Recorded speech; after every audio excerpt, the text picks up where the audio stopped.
Okay, that said, we'll move on with our class then, and we'll continuing with to explore the Book of Revelations. And we've been talking about the number seven, where we have the seven angels sounding the seven trumpets, and this is all related to the opening of the seven chakras, and that the trumpet sounding or the awakening to the energies that's being released. And so you have the different effects there representing different things that are happening in the chakras. Now, then we come to the seven last plagues, which represent the stage in the disciple where he learns to use the full Hey, energy. JJ, Yeah. sorry to interrupt, but I had that question and comment about uh, your lesson from 2 weeks ago. Should we do that now before we get into today's lesson, or should I wait? As long as you're here, go ahead and ask the question. So it was on when you brought up sorcery, you interpreted that and brought up the one of the root interpretations of sorcery was pharma, and you related that to the pharmacy. And so I was thinking about that, and the the thoughts I had on that was that in the pharmaceutical industry, what I see happening is so many things that are ailments could be prevented through changing the diet. But instead of changing the diet, we take a pill so that we can continue the bad diet, the diet that put us in harm's way in the first place. And so it's a shortcut. It's a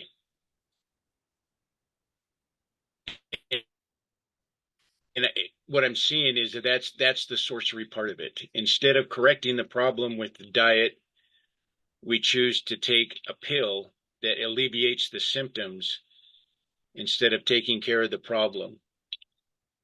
And then of course the pill alleviates the symptoms, but then it causes some other problems that you have to take another pill for down the road a ways. And but the lie is when we buy into the fact that uh, pharma. See, I didn't know that sorcery was a connected to the word pharmacy, and Yeah, it so comes the from the the comes from sorcery the I think Greek comes comes in. from the Greek word pharmaeia, which from from this word the modern word pharmacy comes, and also the word sorcery. Yeah, go ahead. And to take that to another area also, that to deal with the popular drugs out there of marijuana and mushrooms and ayahuasca that's getting real popular now. And I have friends who've experienced those things, and especially with ayahuasca, and they're the popular term now is plant medicine. They're calling it plant medicine. So, and then they talk about these fantastic experiences they have on ayahuasca that are very spiritual to them. They have a life-changing spiritual experience. And here's what I see with that. I believe it because I listen to them describe their experience, and I do believe they had some people, not everyone, but the ones who claim to have a life changing spiritual experience, it certainly sounds like they did. And but it was one time. It was one time, and they keep going back. and taking the drug again, trying to recreate that spiritual experience, and it doesn't happen. And then they keep going back and back again and back again using the drug. And but I think that falls under the sorcery category, because it's promising a shortcut. It's promising a shortcut to enlightenment by taking a drug. And that's bypassing the principle of effort. Nothing in the spiritual path comes without effort. Effort is, nothing comes without effort. And then you have these people waving their magic wands and telling you about these shortcuts and with these drugs, and they're having these real experiences, but it's not real. They may have a real one. It lasts for 10 or 15 minutes, and then they can't recreate it. And it's just one time. Compare that to soul contact, which is more of a live stream feed for your whole lifetime. That's the difference.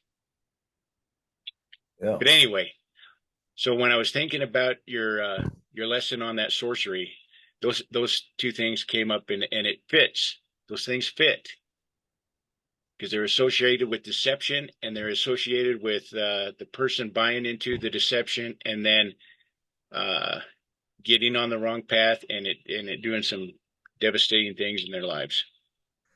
The Course in Miracles makes some interesting comments in this direction. It talks about all the drugs and stuff we take. It calls it an attempt at magic, and is what it calls it. And magic is an art, according to the courses, is pretty much an artificial attempt to accomplish the same thing that is done through the spiritual connection. And it says that it's artificial, and the magic, it says, can produce some effects on the physical plane, but it doesn't do anything on the spiritual. But if you have the spiritual connection, it says you don't really need the magic, that you take your attention off the body, and it says the body will take care of itself, which is interesting teaching of the Course that I found one of the more interesting teachings in there. Is that you ever notice that a lot of people that are really into health, put a lot of attention on it, are very unhealthy, and they're always got something wrong with them, even though they're trying to do everything right. They're taking all kinds of herbs and going through all kinds of processes, but they got a lot of attention on the health of their body, and they never seem to be really healthy. And this is like energy follows thought. If you put too much attention on the body, even though you're putting attention on keeping the body in good shape, you're going the wrong direction according to the teachings in the Course. The right direction is to not worry about the body and to put your attention on the spirit. And then when you put your attention on the spirit, it says the body will just take care of itself. And so, I found that to be kind of a interesting teaching, and I can see how it's true by just observing different people. Like my brother-in-law who just died, Artie and I attended his funeral on Friday, and he was pretty healthy throughout his whole life, and he didn't have a very good diet. He sprayed with poisonous things throughout his life, and did everything wrong, but he had a really good attitude. And I think that, and he didn't put any attention on his body, so to speak, and it seemed to serve him well. He was pretty healthy throughout his life, died at the age of 95. And so, you just think of people that you know in your life, the ones that seem to have some of the least problems are people that put the least attention on their body. Now, on the other hand, the foods we eat, the diet is important. The there's three things that are really important if you want to maintain good health. Number one is your attitude of just expecting things to work out and not being overly fussy or worried about your health, but just having an attitude that everything's going to be good. Okay, that's probably pretty close to, I would say, number one. Number two is your diet. It is important to have a good diet. Focus on natural foods because nature has had billions of years to develop everything we need to keep us healthy on the and the various kingdoms of nature. And so we want to take advantage of the chemistry that nature has for us above the magic of the pharmaceuticals. And then, of course, exercise, keep your heartbeat up a little bit, so you keep the blood in circulation. And those three things are pretty important. And I would guess the state of mind is the most important of all. Anyone got anything to add to that? But it is interesting that the word sorcery comes from the same word as pharmaceuticals comes from.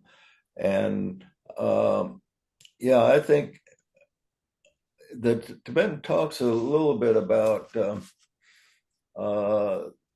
the medicines that we have. He says many of the medicines that we have are developed from the mineral kingdom, and it's not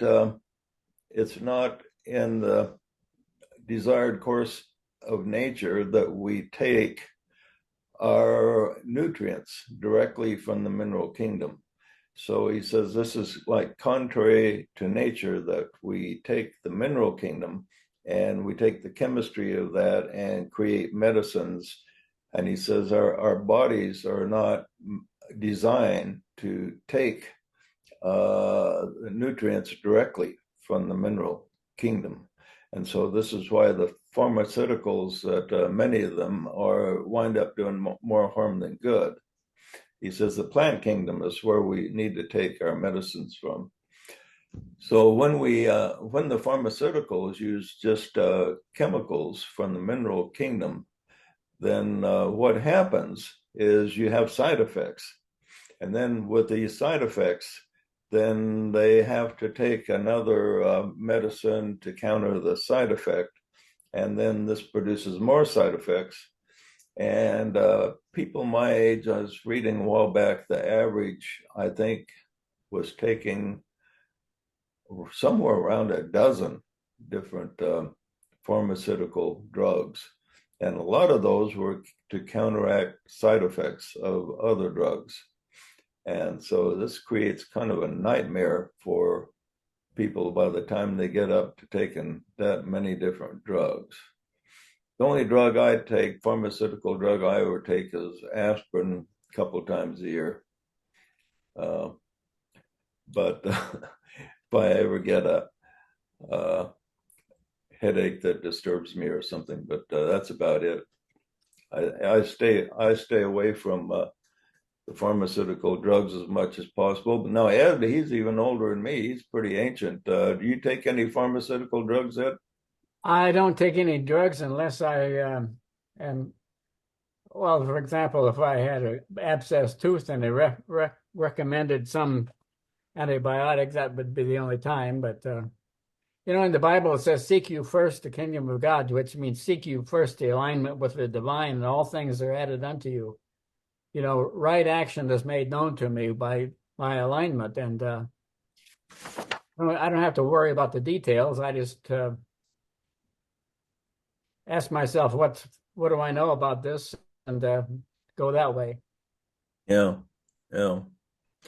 So yeah, I'm in the same way. I'll take a antibiotic if there's anything and to worry about um,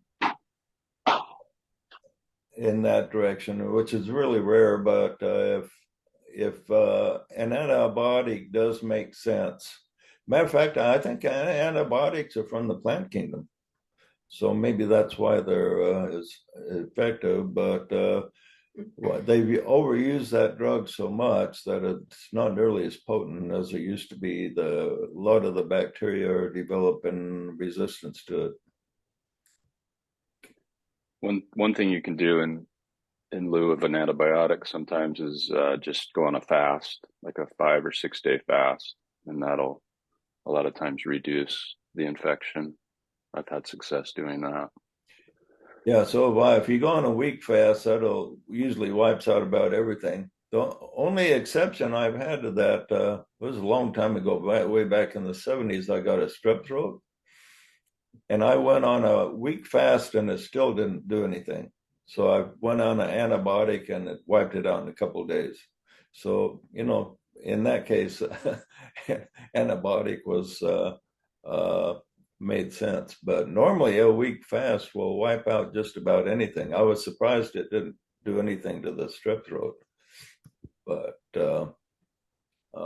Go figure. Go figure. We had have a nursery rhyme that told us that um, to take, like you're talking about, taking a drug and then taking another drug to solve that problem, and then getting another issue. I know an old lady who swallowed a fly, but we don't seem to get it. yeah, yeah. Perhaps she'll die. Yeah, eventually. Yeah, so it's interesting that the Course in Miracles describes that this is all the pharmaceutical drugs and the crutches that we use to keep our body in good health as magic. And it says that if you let fear enter in, then you may have to use some of this magic, it says. But if you put yourself in a state of mind beyond fear, it says you won't need the magic. So even if you were to take, as Jesus said, if you take poison, even you can eat it. He says you can be poison and it will not hurt you if you have faith. So, and the Course in Miracles backs up that statement, and it says that nothing can hurt your body if you conquer fear completely. And so, if a person conquers fear, he will not need any medicine of any kind, because he can bypass all fears to connect to the higher self. Once you're connected to the higher self, then you can the body can maintain itself in good health until it wears out, so to speak. So that's kind of interesting. What's the what? Yeah, go ahead. Okay. Scott, I think was first. Go ahead. No. Okay, I was just trying to. Okay, go ahead, Scott. Oh, okay, Moshe. Since you're there, go ahead. One of you go ahead. Yeah, I was going to say, what's the connection between having no fear and faith? It seems like that would be closely related. Yeah, it is. People have a certain degree of faith. Like I've seen a lot of people that have quite a bit of faith, say they get something like cancer, and so the doctor tells them, look, you need this chemotherapy or you're going to die. And so all the faith pretty much goes out the window when the doctor tells them that, and then fear enters in. So that because of fear, then they'll say, well, I need to go ahead and get this chemotherapy then. But according to the Course in Miracles, he says, now if you fear, go ahead and use the magic. Okay. So if the doctor tells you, look, you're going to die unless you do this. So for 99% of the people, it puts a fear of God into them right there. I mean, they will have fear. And because of this fear, their body will not be able to heal itself. So the fear enters in. They think, well, I guess I better take advantage of this. But according to the Course, then, if you are able to conquer fear, your faith then can be complete, and you can take your attention off the body. In other words, you have to put your attention on, you have to put your focus in such a state that if it's cancer, for instance, so that cancer does not even exist. It doesn't exist. It's not even there. If it's not there, then there's nothing to fear. Even if the doctor tells you only got 3 months to live, there's nothing to fear because it's not there. So, okay, once you put yourself in a state of mind where there's no fear, then you can heal the body, or the higher self can heal the body. The body can then take care of itself. But what happens in almost all cases, anything goes wrong, you think, well, I better apply this standard healing and then throw in my faith on top of that. Well, according to the Course in Miracles, it's not the way it works. If you fear and you apply what it calls the magic or sorcery, then you're dependent then on the sorcery. Okay.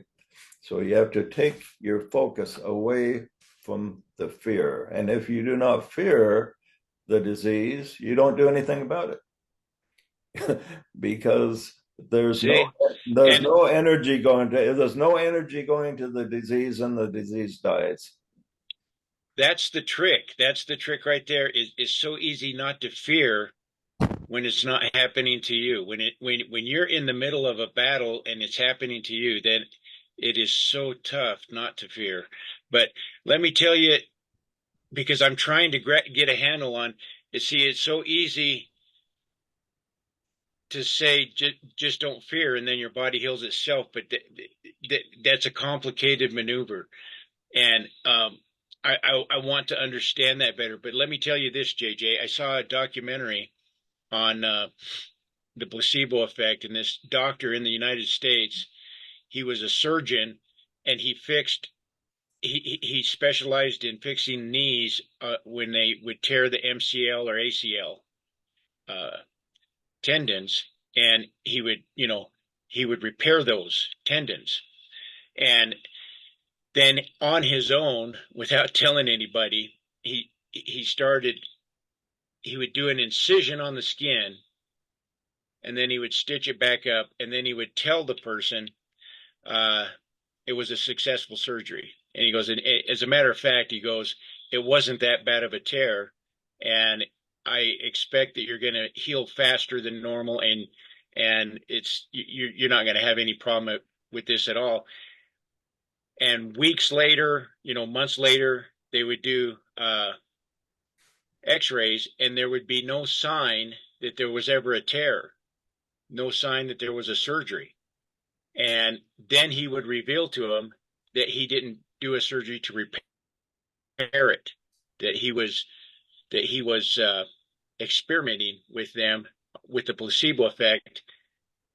And anyway, he lost his license over that and got banned from practicing medicine in the United States. Yeah. Wow, he should have got a award. He should have, because that should be the direction that medicine is going, instead of banning, anyway.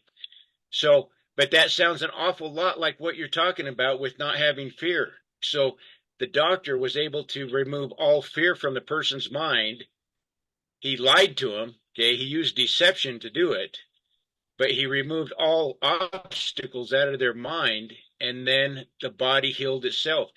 And the x-rays showed that there was no evidence that there was ever a tear in their ACL or MCL. So that's how perfectly the body healed it. Yeah, Now, I how can think we do that? How can we do that on our own without being lied to by a doctor? You know, how can we remove that fear, those obstacles of fear on our own and do that?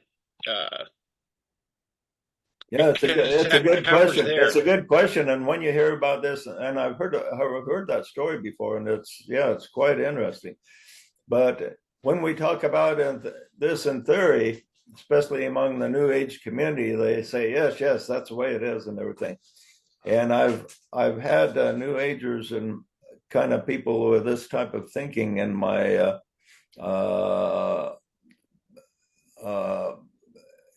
people that I interplay with, and they seem really solid in theory on this idea. But then when they get something wrong with them, first thing they do is, oh, the doctor says I need to do this. And so I'll do this and I'll apply my positive thinking on top of it. But according to the Course in Miracles, that's not the way it works. If you're applying if you go with the magic is where you're at. And that's what you got to depend on. So you got to do away with the magic and the fear. And then miracles can actually happen. But you have to transcend that fear. But how many people do you know that say you visit the doctor and the doctor says, well, you got this disease and looks like, you need to get your affairs in order. You got about 3 months to live, but we can extend your life, maybe a couple extra months, maybe even a year if you take these serious treatments, but they have some strong side effects. But, you can extend your life somewhat, and maybe you got a 5% chance, maybe even getting pretty much healed. So what do you do? So most people will be terrified at that point. How can you not be terrified? But according to the teaching, no, you have to go beyond the terror, eliminate the fear, and then you can be healed. But the fear is what is the destructive mechanism. And but Is the fear the fear of death? Is that what you're fighting? Are we're fighting? And you eliminate that by just understanding of who we are and why we're here. That eliminates death is a really big fear mechanism because just about 90% of the people believe in some type of life after death, but believing it in theory and then approaching it, people approach it something that threatens them with death, even though after death is supposed to be blissful, doesn't really matter. People are still afraid of death. And so what they're afraid of is really change into the unknown. And this produces fear in probably over 99% of the people. But overcoming that fear is a key to making a connection to the higher self, where the higher self can dominate, and then actual miracles can happen. But it seems to me that the closer you get to your soul, the more that fear would leave. It seems to me that you wouldn't have that fear. As I observe you and the way you operate in your life, that you would not have that fear. And so is that something you can articulate to the rest of us, how you eliminated that fear? Well, is it just the knowledge of who you are and your closeness to your soul that eliminates those type of fears? Well, I won't say I've eliminated every possible fear, but as far as my physical body goes, I try to I don't put a lot of attention on it. My wife makes sure I'm on a good diet. She gives me a lot of coaching and gives me supplements to take. And so I take whatever she throws my direction. I'm sure that helps. You know, the resolution to the fear of the unknown is knowledge. When you have knowledge, you no longer fear the unknown because it's not unknown. Yeah. Yeah. Once you know something for sure, then the fear is pretty much gone. But people also fear pain, not only death, but pain. They think, boy, if the doctor says I have this problem, I'm gonna go through a lot of pain, and that produces fear. And then the fear of death, of course. Uh, no matter how enlightened people are, I don't know anybody that really wants to die really soon.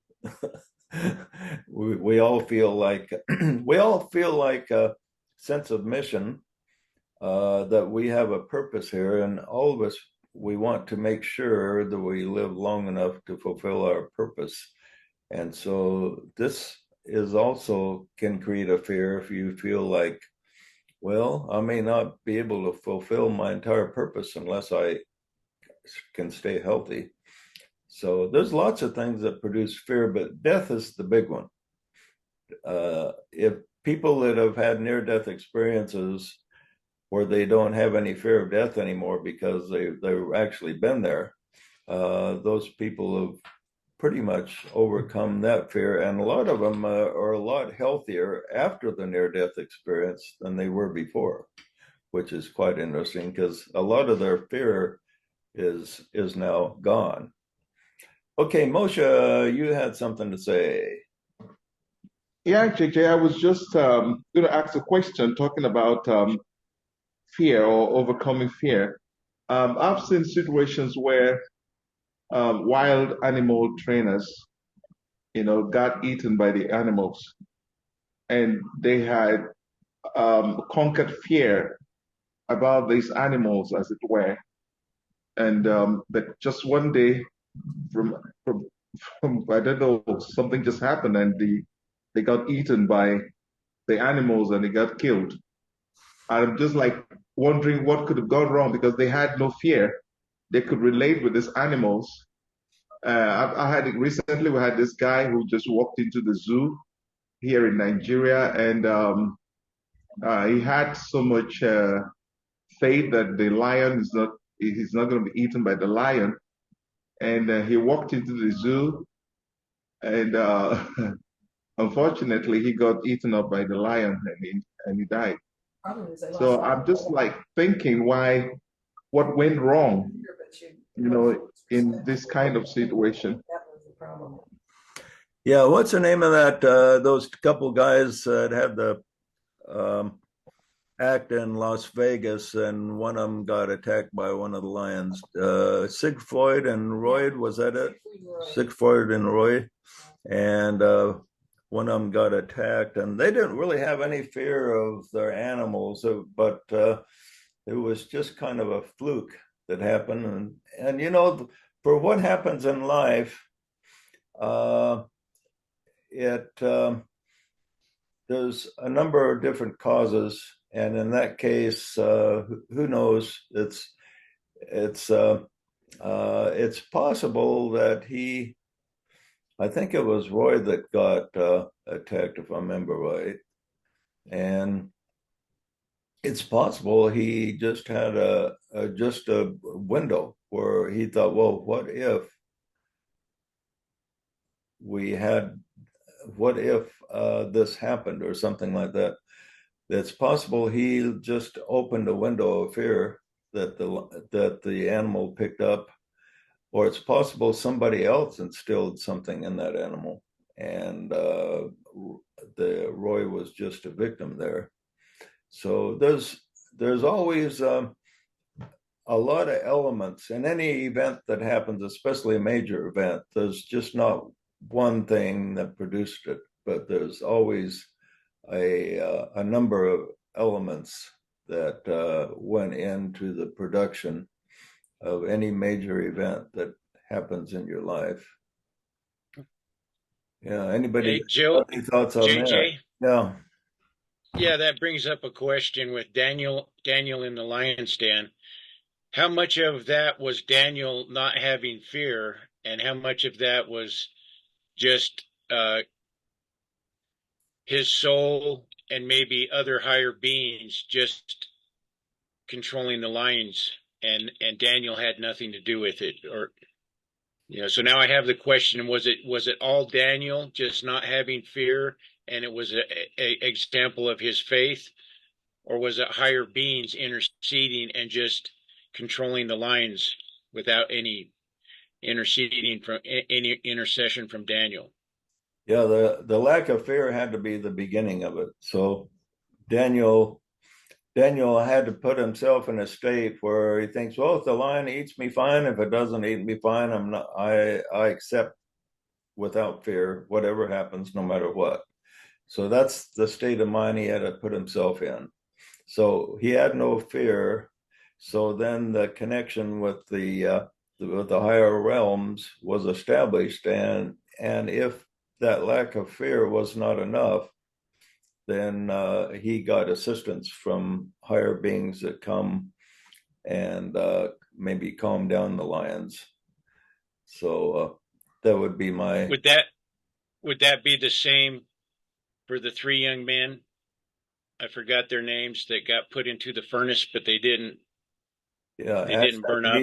Meshach, and Abednego, or something like that. Yeah, Yeah, yeah. yeah, That would be a serious test. that'd be tougher That would than be a the serious lions to test. be thrown in a I think fiery so. furnace like that. Yeah, that would be. They increased the heat so that the guards who put them in there died from the heat, and they didn't even go in. They just got close to the furnace and they died from the heat. And that would have been Be something pretty else hot. to Yeah, witness. yeah, yeah. That'd be quite a miracle to happen. Yeah, miracles can happen when fear is overcome, and if a person has a spiritual connection to your higher self or to God or what you call God, then it melts away the fears, and then miracles can happen. So that's a key to miracles, is overcoming fear, and that's the difficult part.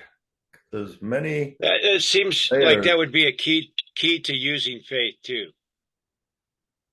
Yeah, right. Yeah, everybody figures they have a certain amount of faith, but then for, say, at least 99% of the people out there, they reach a level to where they will start to fear. Like I say, if you take a normal person that's interested in health, maybe he doesn't have any fears at all, and then he goes to the doctor, and doctor tells him, boy, you got a serious problem here. And then all of a sudden that fear comes raging in like a raging waterfall, and he just can't get rid of it. And so it's very difficult for him. And he says, okay, doctor, what do I do? Whatever, I'll do what you do, and then I'm going to throw in my herbs and stuff on top of that, or my faith and my prayers. So they revert to the fear. They're acting on the fear, and so the fear is the governing force, and the magic that the doctor has is what's going to apply rather than their faith. And so the fear has to Well, be overcome. it just occurred to me that fear's an emotion, and when you succumb to letting fear dictate, then you're letting your emotional body be in control of the causality. So in a world of cause and effect, you never let your emotional body be in control. You never let your emotional body be in control.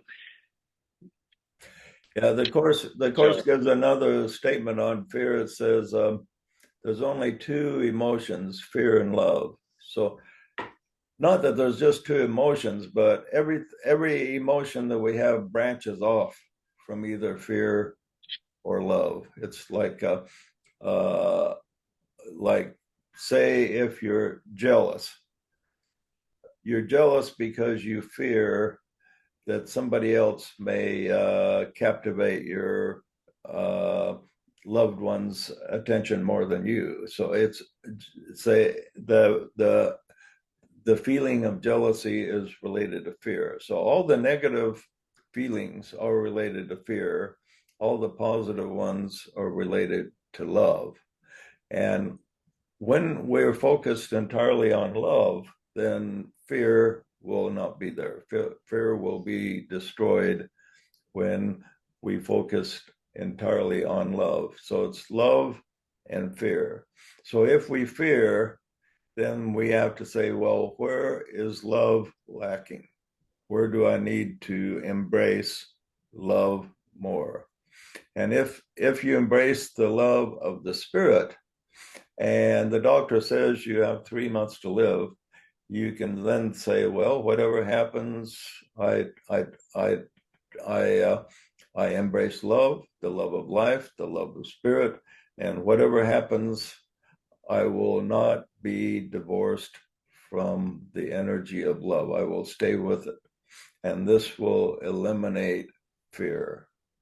So it's not so much you think, eliminating fear isn't so much thinking, well, the doctor says I have 3 months to live. To eliminate fear, I have to be healed. That's not the way to eliminate it. The way to eliminate it is to accept whatever comes. Whatever comes, you will accept it and embrace it with love. And then when you do this, your attention can be shifted to Spirit. So then an actual miracle can occur. Then your body can heal itself when the love applies.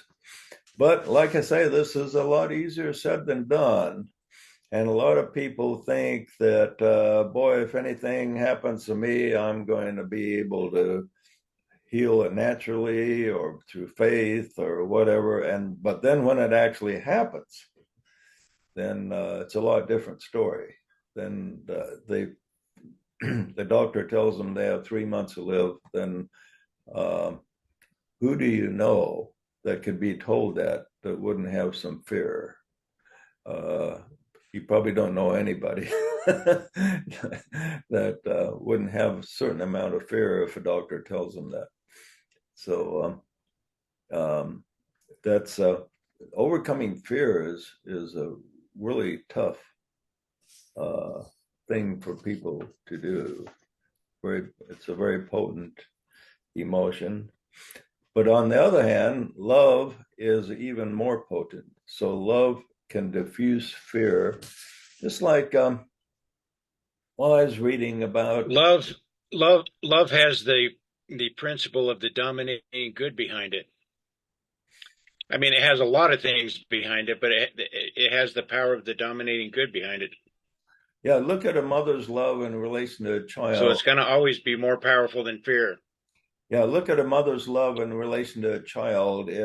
If the child's life is threatened, she will put herself between the attacker and the child, and her love will overcome that fear. So she doesn't care.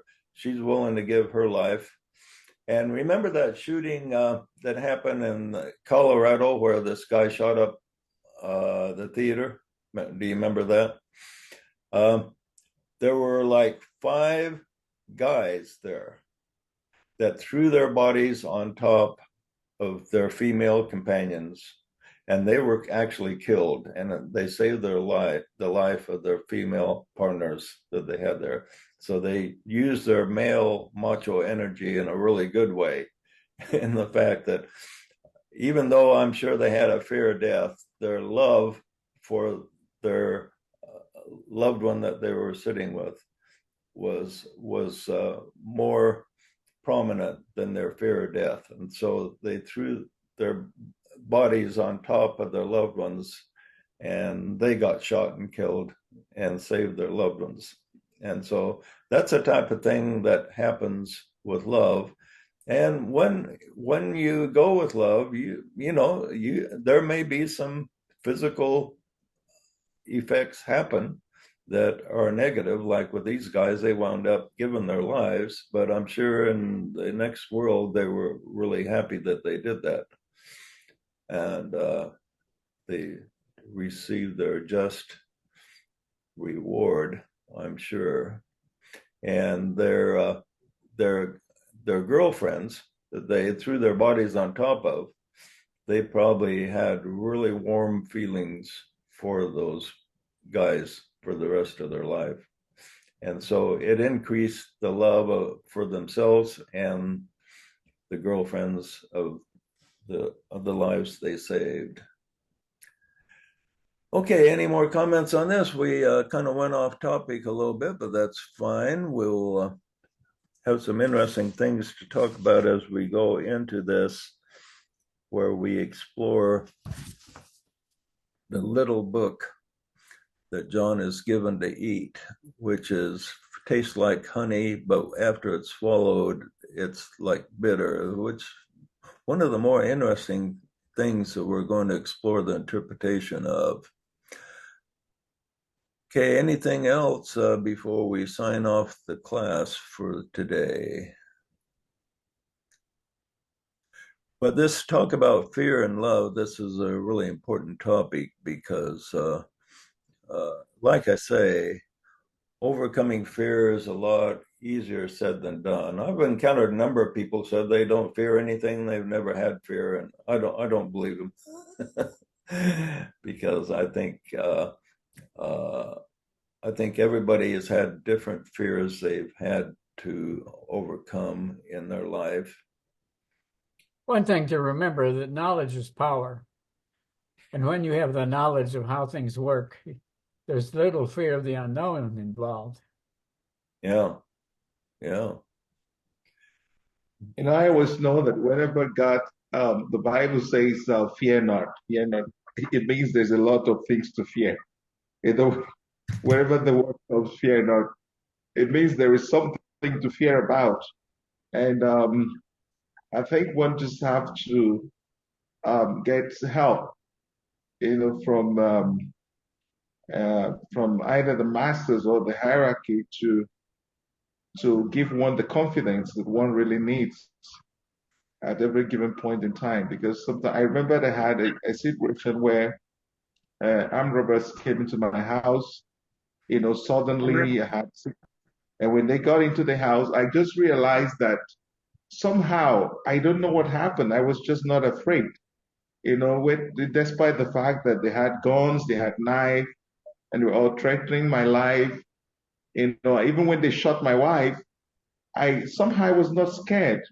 There was this calmness, there was this inner peace that I just can't explain, even though I was just looking at them, just talking to them, and somehow when they wanted to hurt me, they just couldn't hurt me. And some of them later was like, they don't know why they couldn't hurt me.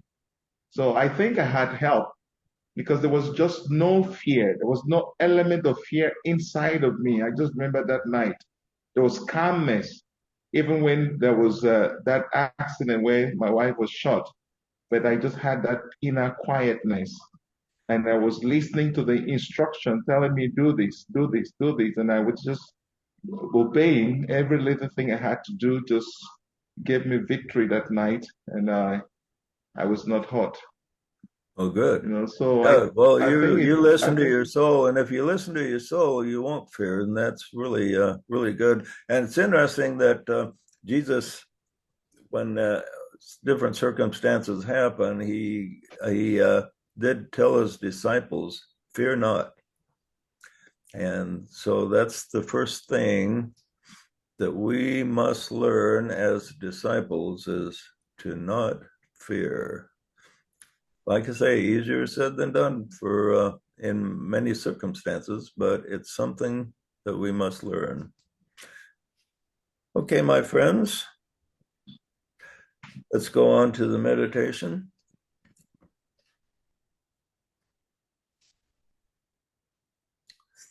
And before we begin it,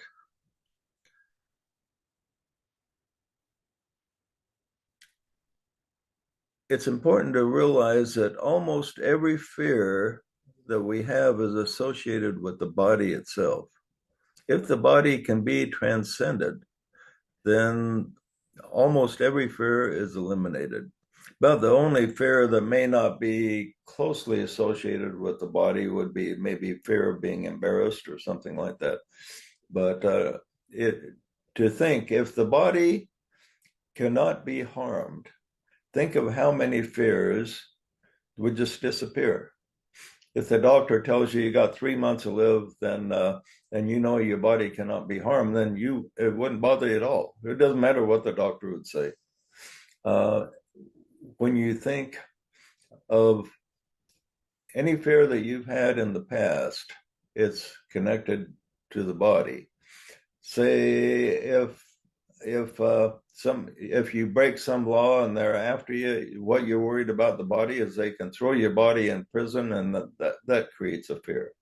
If you didn't have to worry about that, if you could just transcend the body or teleport the body wherever you wanted to, then you wouldn't have any fear about that. So almost all of our fears are connected to the body.